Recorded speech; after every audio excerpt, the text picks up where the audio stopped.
Imagine for a moment you are living in 660, and what would keep you awake at night?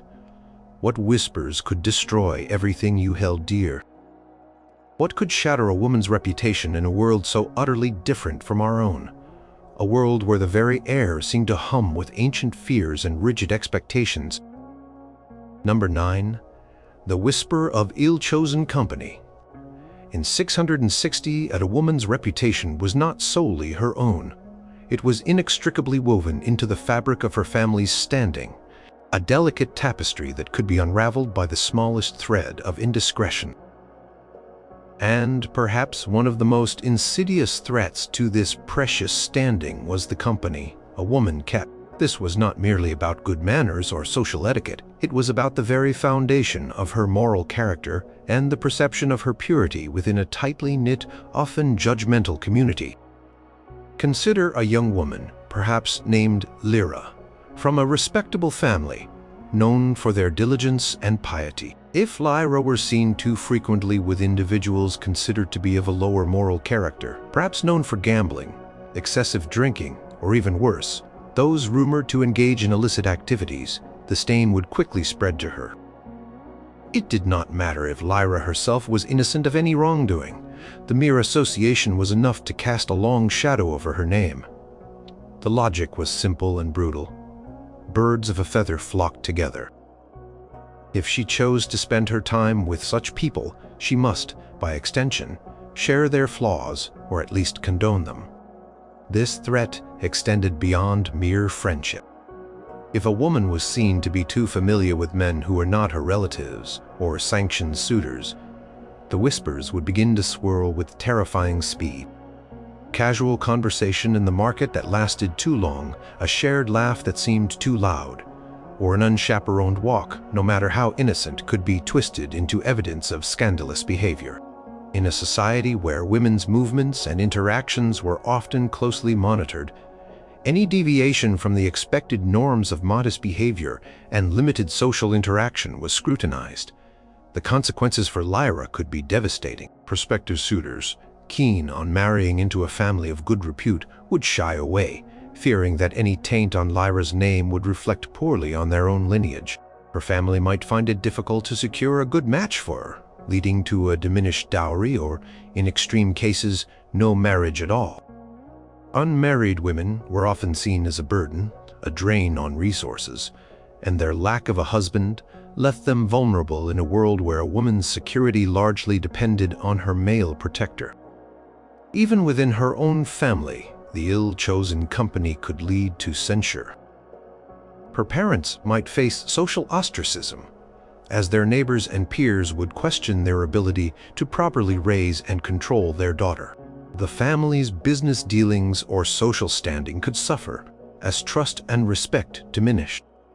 In a world where reputation was currency, a tarnished reputation was a catastrophic loss.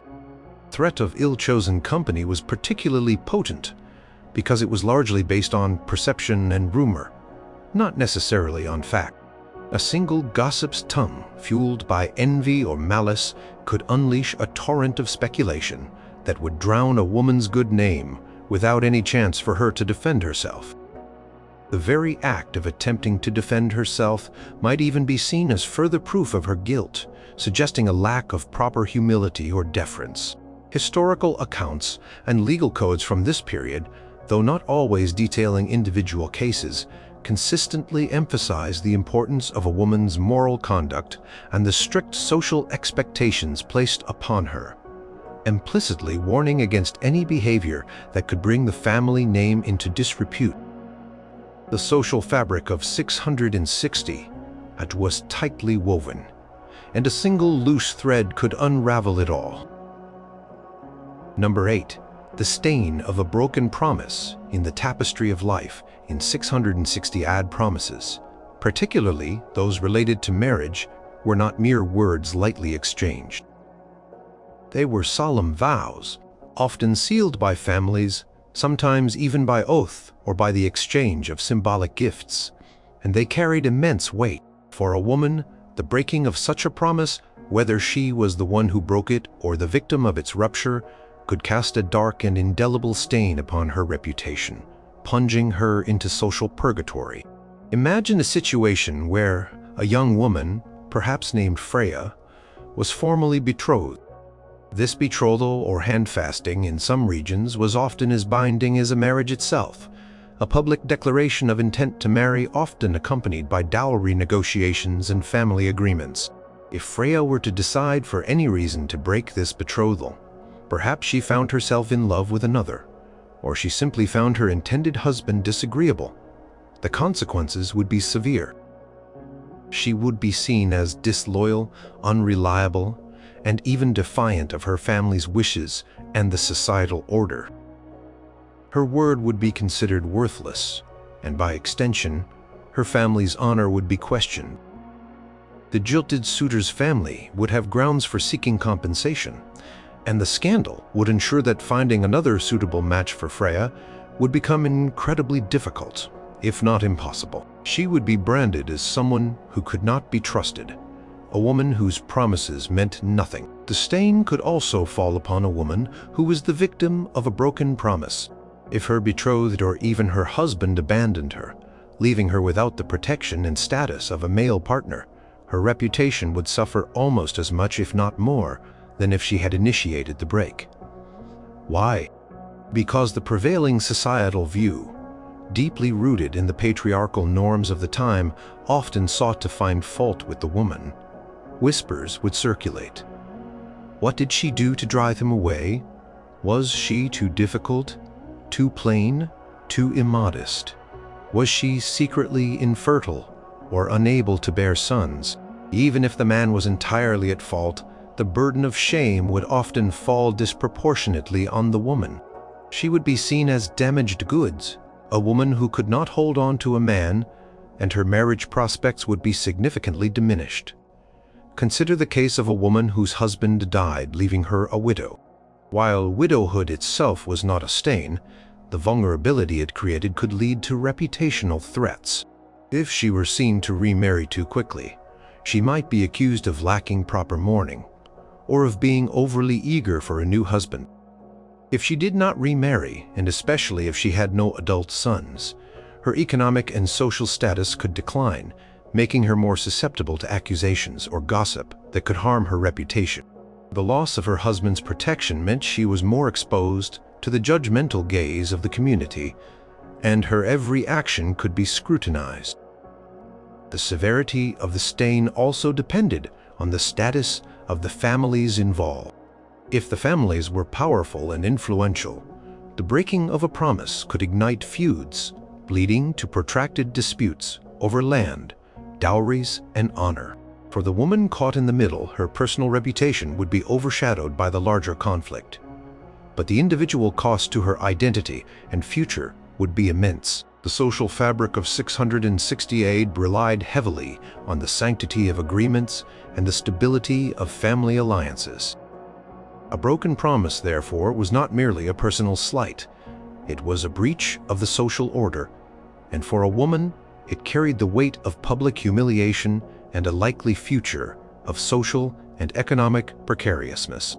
Chronicles and legal texts from the period detail the importance of marital contracts and the severe penalties for those who violated them, illustrating just how foundational these agreements were to the stability of society and, consequently, to a woman's honorable standing within it.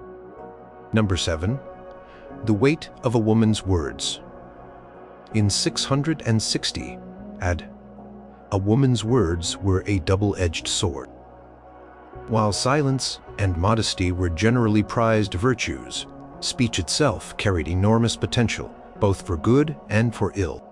The manner in which a woman spoke, the things she chose to say, and the stories she allowed to be told about her words could swiftly and dramatically impact her reputation. For many women, their words were a source of influence, particularly within the domestic sphere, but stepping outside these boundaries could be perilous. Imagine a woman known for her sharp tongue, for speaking her mind too freely, or for engaging in gossip. In a society where discretion was paramount, particularly for women, such behavior would quickly earn her a reputation as a scold or a gossiper. These were not benign labels, They carried significant social weight. A scold was seen as defiant, disrespectful, and challenging to male authority. Her words might be dismissed, her advice ignored, and her opinions disregarded. In some communities, public shaming devices like the scold's bridle or ducking stool were even used, though perhaps less common in 660 as compared to later medieval periods, to punish women deemed to have unruly tongues. The very threat of such a reputation was enough to ensure most women maintained a guarded silence in public forums. Beyond general outspokenness, the content of a woman's words was equally scrutinized. If a woman were accused of lying, particularly in matters of legal testimony or important family affairs, her credibility would be shattered. In an era where written records were less common and oral testimony held significant sway, a person's word was their bond. For a woman whose legal standing was already precarious, being known as untruthful could render her voice powerless in any dispute, making her vulnerable to exploitation or false accusations. Her reputation for honesty was crucial, not just for her own sake, but for the honor of her entire family. Even words spoken in anger or distress could be twisted. If a woman cursed, made threats, or engaged in public disputes, she would be seen as lacking self-control, a grave sin in a society that valued composure and submission from women. Such outbursts could lead to accusations of being possessed or unruly, labels that were deeply damaging and could isolate her from her community. Furthermore, a woman's words could inadvertently, or sometimes purposefully, reveal family secrets or sensitive information. In a world of fragile alliances and constant rivalries, such revelations could have severe economic or political consequences for her family. If a woman were known to be careless with her speech, or worse, to betray confidences, she would be seen as untrustworthy and a liability impacting her social standing and her ability to participate in important family discussions or decisions. Conversely, a woman's silence was often interpreted as a virtue, a sign of modesty, humility, and wisdom. The ideal woman was often portrayed as one who spoke only when necessary, and always with deference and grace. To deviate from this ideal was to invite criticism and suspicion. The power of a woman's words lay not in their volume or frequency, but in their wisdom, their kindness, and their ability to uphold the honor of her family and community. But straying from these expectations even slightly could quickly erode the delicate foundation of her reputation, leaving her vulnerable and exposed to the harsh judgments of her peers. Historical texts, particularly those instructing on proper feminine conduct, repeatedly emphasize the importance of controlled and modest speech, highlighting a societal pressure on women to guard their words as carefully as their virtue. Number 6. The shadow of family scandal. In 660, the concept of individual reputation as we understand it today was largely overshadowed by the collective reputation of the family unit. A woman was, first and foremost, a daughter, a sister, a wife, a mother, and her identity was inextricably linked to the honor and standing of her kin. Therefore, one of the most potent threats to a woman's individual reputation was not even something she herself did, but the scandal that might engulf her family. When the family's name was dragged through the mud, a woman's good standing would inevitably be tarnished by the same brush, regardless of her personal innocence.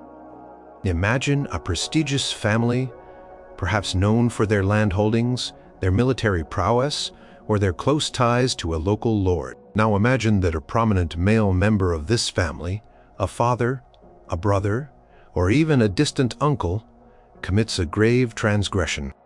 Perhaps he is accused of treason against the lord, of embezzlement, of a violent crime, or even of heresy. The ramifications of such an accusation, whether proven or merely rumored, would ripple outwards, touching every member of the family. For the women of the household, this could be devastating. If her father or brother were exiled, imprisoned, or executed, the women would bear the immediate brunt of the social fallout. Their family's name would be stripped of its honor, becoming a byword for shame and disgrace. A woman from such a family would find herself shunned by polite society. Invitations to feasts or gatherings might cease, her potential for a good marriage would evaporate, and existing betrothals could be summarily broken. No respectable family would wish to associate themselves with a lineage now stained by grave misconduct, fearing that the disgrace would cling to their own. Furthermore, the economic consequences of a family scandal could directly impact a woman's future. If property was confiscated, titles stripped away, or wealth seized as punishment, the family could be plunged into poverty. A woman who had once been destined for a comfortable life might suddenly find herself facing destitution, her dowry lost, and her prospects bleak. Her reputation would suffer not just from the moral stain, but from the perception of her as impoverished and therefore less desirable. Even seemingly less severe family issues could cast a shadow. If a family was known for internal strife, for constant quarrels, or for a lack of respect among its members, the women would be perceived as coming from a dysfunctional environment. This might lead to questions about their upbringing, their ability to maintain a peaceful household, and their character. A family that could not govern itself was unlikely to produce well-behaved daughters or wives, according to the prevailing wisdom of the time. Communal nature of reputation in 660 AD meant that an individual's honor was rarely truly their own. It was a shared asset and a shared vulnerability. A woman could meticulously uphold all the virtues expected of her, modesty, piety, diligence, silence, and still find her reputation in tatters, simply because of the actions of a male relative, or even the perception of a wider family failing. This collective responsibility made reputation incredibly fragile and placed a heavy burden on women who often had little to no control over the actions of their male kin. Historical records, particularly legal documents detailing punishments for serious crimes, often show the sweeping impact such events had on entire families, implicitly demonstrating how a woman's good name could be destroyed by the very people she was meant to protect and uphold. Number 5. The peril of property disputes. In the agrarian societies of 660 AD, land and property were the bedrock of power, status, and survival. While women generally had limited rights to own or inherit property independently, their reputation could become entangled and severely damaged by involvement in, or even association with, bitter property disputes. These were not mere squabbles. They were often protracted, vicious battles that could tear families apart and lead to widespread social condemnation for those perceived to be on the wrong side. Imagine a powerful family where the male head dies without a clear line of succession, or perhaps with several competing claims to his land and wealth. While daughters might inherit some personal goods or a dowry, the primary inheritance of land typically passed through the male line. However, a woman's status, and by extension her reputation, was intrinsically linked to the economic security and prestige of her husband's or father's landholdings. If her family lost a significant portion of its property through legal challenge, forced confiscation, or outright theft, her standing would diminish immediately. A woman from a formerly wealthy family, suddenly reduced to penury, would find her marriage prospects reduced, her social circles shrinking, and her ability to exert influence almost entirely gone. More directly, a woman could be drawn into a property dispute if she was a widow. Widows often had dower rights, meaning they could retain a portion of their deceased husband's land or income for their lifetime. However, these rights were frequently contested by male relatives of the deceased husband who wished to consolidate control of the property. If a widow, say named Dilara, chose to defend her dower rights fiercely, she might be accused of being greedy, stubborn, or even unfeminine. Her reputation could be painted as that of a difficult woman, one who put material gain above family harmony or proper feminine submission. Her very assertiveness in a legal battle, even one to which she was justly entitled, could be seen as an affront to male authority, and a sign of a troublesome character.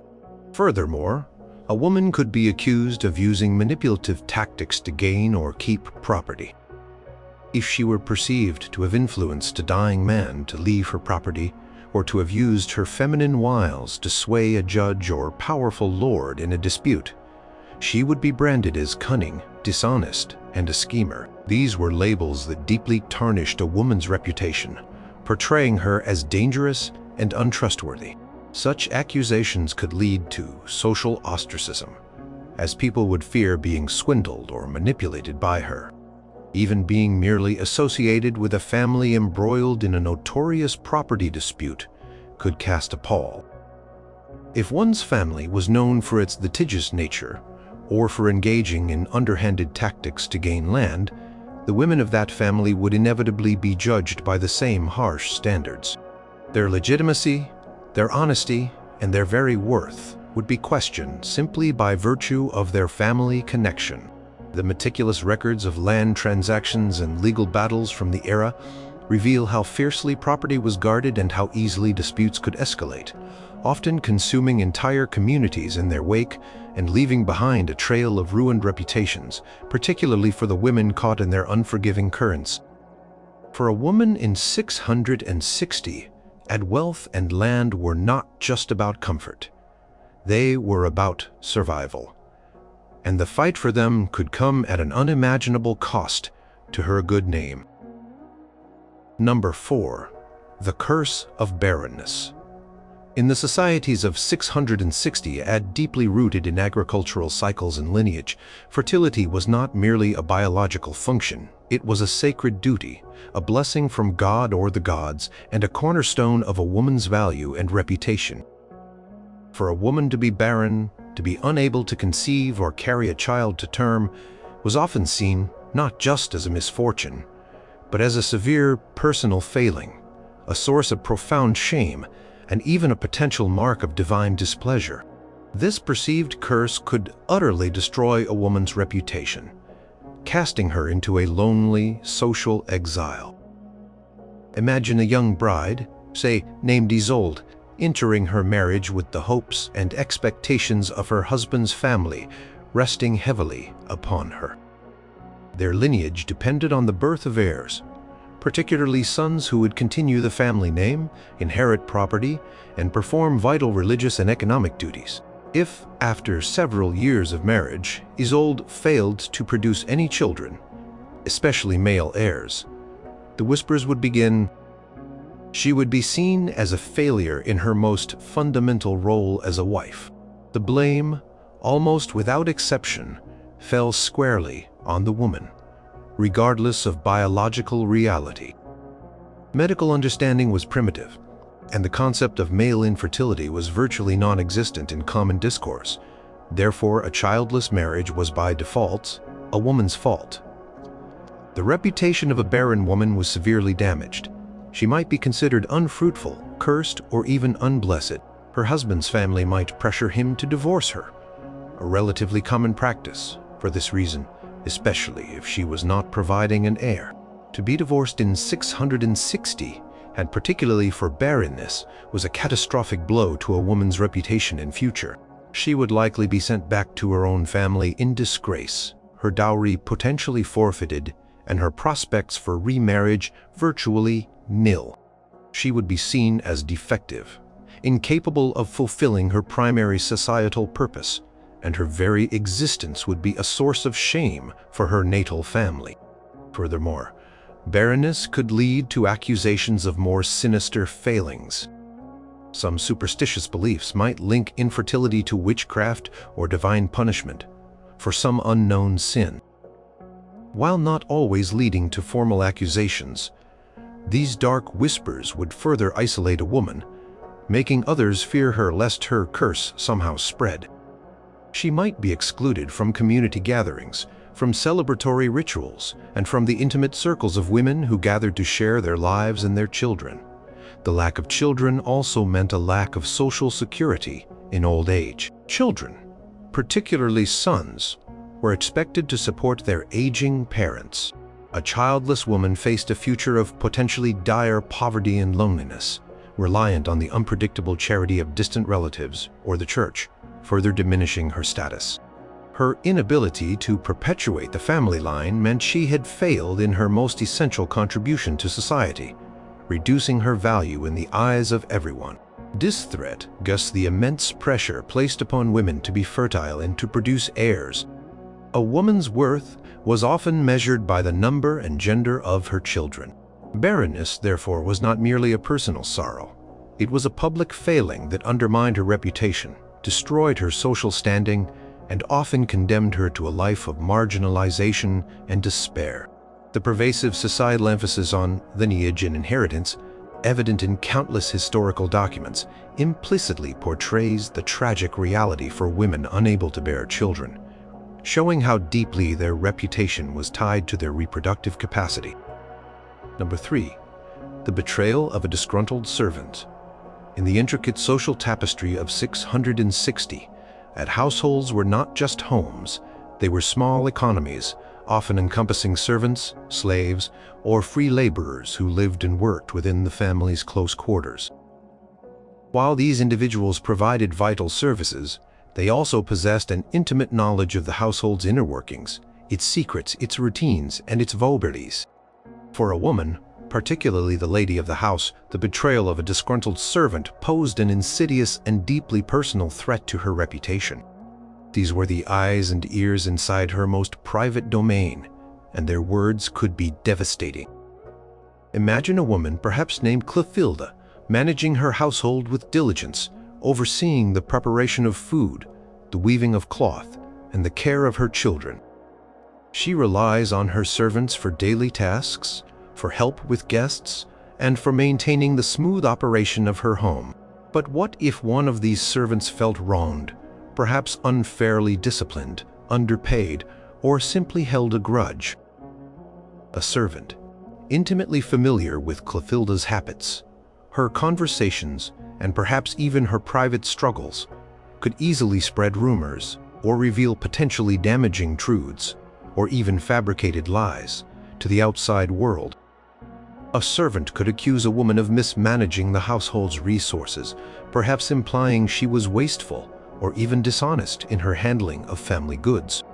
They might claim she was unkind or cruel to her staff, earning her a reputation as a harsh mistress, a label that would diminish her standing in the community and could even deter other servants from working for her.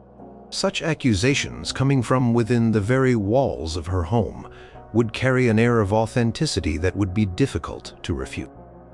People would assume that a servant, being so close to the truth, must be speaking with some basis. Even more damaging, a servant could spread rumors of moral indiscretion. They might whisper about a secret rendezvous, a hidden letter, or even a seemingly innocent conversation twisted into something illicit. Perhaps Clotilda had a private moment of frustration, or she spoke critically of a powerful neighbor in the privacy of her home.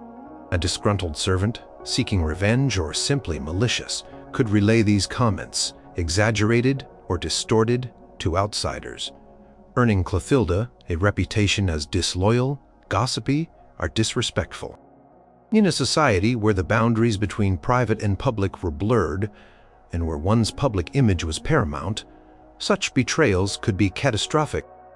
The authority of a servant's word, especially if they were well known in the community, could be surprisingly potent.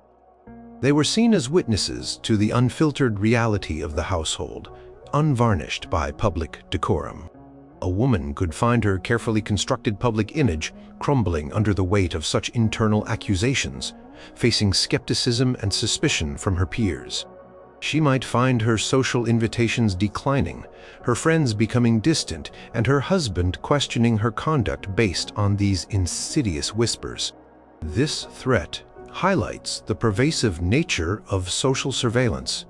In 660 AD, even within the supposed sanctuary of her own home, a woman was vulnerable to the watchful eyes and loose tongues of those beneath her. The betrayal of a trusted or formerly trusted servant was particularly devastating because it attacked her reputation from within, undermining the very foundation of her domestic authority. and casting a shadow over her personal character, often without any opportunity for her to truly defend herself against the subtle poison of rumor. Accounts from the period, including legal codes pertaining to household management and servant conduct, indirectly suggest the importance of maintaining order and loyalty within the domestic sphere, implying the dangers posed by those who might disrupt it with damaging gossip. Number 2. The specter of unsanctioned love in 660. Love was rarely a private affair. It was more often than not a transaction, a pact, a strategic alliance between families, not just between two individuals. For a woman, particularly one of noble birth or even respectable standing in a village, her very existence was tied to the sanctity of her family's name and the strategic marriages that preserved or elevated it. To defy these conventions, to seek love outside the sanctioned channels of arranged betrothal or accepted courtship, was to invite catastrophic ruin upon her reputation. Imagine a young woman, perhaps named Alara, whose father, a respected landholder, had long planned her marriage to a neighboring lord's son. This union would solidify boundaries, ensure peace, and perhaps even combine estates, strengthening both families against rival factions or the encroaching wilds. Alara, however, might have caught the eye of a stable hand, a commoner, or even worse, a man from a rival clan. The mere suspicion of such an illicit affection, a secret rendezvous, a shared glance that lingered too long, or a clandestine exchange of gifts, could ignite a blaze of scandal that would consume her reputation and endanger her entire family. The threat was not just moral condemnation. It was economic and political. A woman's purity was directly linked to her value as a marriage prospect. If her purity was questioned, if she was perceived to have given her affections, or worse, her body outside of the prescribed social order, she became damaged goods. No respectable family would wish to marry their son into such a situation for fear that the stain would cling to their own lineage. The carefully negotiated marriage contracts, often involving significant dowries or land transfers, would crumble. Her father would face not just shame, but significant financial loss, as the dowry might have to be forfeited, or a less advantageous match sought perhaps for a fraction of the original terms. The mechanisms of discovery were varied and insidious. Whispers from servants, the keen eyes of vigilant neighbors, the sudden absence from her expected duties, or even a rival suitor's jealousy could all serve as sparks. Once the rumor took hold, it spread like wildfire through the small, interconnected communities of the Anglo-Saxon or Frankish kingdoms. The reputation of a woman in 660 AD was a fragile thing, built over years by careful adherence to social norms, by modest demeanor, by diligent performance of her duties, and by the strict control of her personal desires. Unsanctioned love directly attacked all these pillars. The consequences for Alara could be dire. She might be confined, isolated from society, deemed unmarriageable, and therefore a perpetual burden on her family. In more severe cases, or depending on the local customs and the status of the forbidden lover, the punishments could extend to public shaming, physical chastisement, or even banishment from the community. Her very identity as a respectable woman would be stripped away, replaced by the label of a fallen woman, a harlot, or a loose woman. Terms that carried immense social stigma and often condemned the woman to a life of destitution or a forced entry into a nunnery. Not out of piety, but out of necessity and shame, this threat highlights the communal nature of a woman's reputation. It was not solely hers. It was a reflection of her family's honor, their standing in the intricate web of societal relationships. A woman's private desires, if they deviated from the public good of her family, were not merely private transgressions. They were public threats to the entire social order. And in a world where personal identity was so deeply intertwined with familial and communal belonging, the loss of reputation due to unsanctioned love was, for many women, a living death, a permanent exile from the warmth and security of respectable society. The historical records, though sparse in detailing individual women's romantic tragedies, speak volumes through their emphasis on chastity, modesty, and the arranged marriage as cornerstones of social stability. They implicitly show the dire consequences for those who dared to step outside these rigidly defined lines. Number 1. The ultimate ruin: accusation of witchcraft or heresy. In the shadowy world of 660 AD, where the nascent Christian faith was striving for dominance, a persistent, lingering pagan beliefs and superstitions, perhaps no threat to a woman's reputation was more adjacent, more terrifying, and more devastation than an accusation of witchcraft or heresy. These were not mere social faux pas or personal failings. They were charges that struck at the very core of a woman's soul, her relationship with God, and her place in the cosmos. Such an accusation was not just a stain. It was a brand, a mark of utter corruption that promised not only social ruin, but also spiritual damnation, and often a gruesome death. Imagine a woman named Brynhild, perhaps a skilled healer in her village knowledgeable about herbs and ancient remedies, or perhaps simply an eccentric old woman living on the fringes of the community. In a world where illness was often seen as the work of malevolent spirits or divine wrath, and where natural phenomena were not understood scientifically, any unusual ability or perceived deviation from the norm could be viewed with suspicion. If a child fell ill after Brynhild looked at them, or if a crop failed after she passed by, the seeds of accusation could be sown. An accusation of witchcraft would swiftly strip Brynhild of her entire reputation. She would be instantly demonized, transformed in the eyes of her community from a neighbor into an agent of evil. Her healing skills, once perhaps respected, would now be seen as proof of dark pacts. Her knowledge of herbs would be twisted into forbidden spells. Any misfortune befalling the community, whether natural disaster or personal tragedy, could be laid at her feet. She would be ostracized immediately, her house shunned, her family perhaps even implicated by association. No one would dare to trade with her, speak to her, or offer her aid, lest they too fall under the same shadow of suspicion. The consequences were far more severe than social exile. Accusations of witchcraft often led to formal trials, albeit crude by modern standards, which were less about proving guilt and more about confirming pre-existing fear and prejudice. Confessions were often extracted through duress, and the outcome was almost invariably condemnation. Punishment for witchcraft was often execution, frequently by burning. A gruesome public spectacle meant to cleanse the community of the perceived evil and serve as a terrifying deterrent. Her reputation was not just destroyed, it was incinerated, leaving behind only the ashes of a monstrous legend. Similarly, an accusation of heresy was equally perilous. As Christianity spread and solidified its hold, adherence to orthodox doctrine became paramount. Deviating from accepted Christian beliefs, holding on to pagan practices, or even questioning the authority of the church could lead to an accusation of heresy. For a woman, this might arise from independent religious thought, from adhering to older, local customs that the church deemed pagan, or from simply misunderstanding complex theological points. A woman accused of heresy would find her spiritual standing utterly obliterated.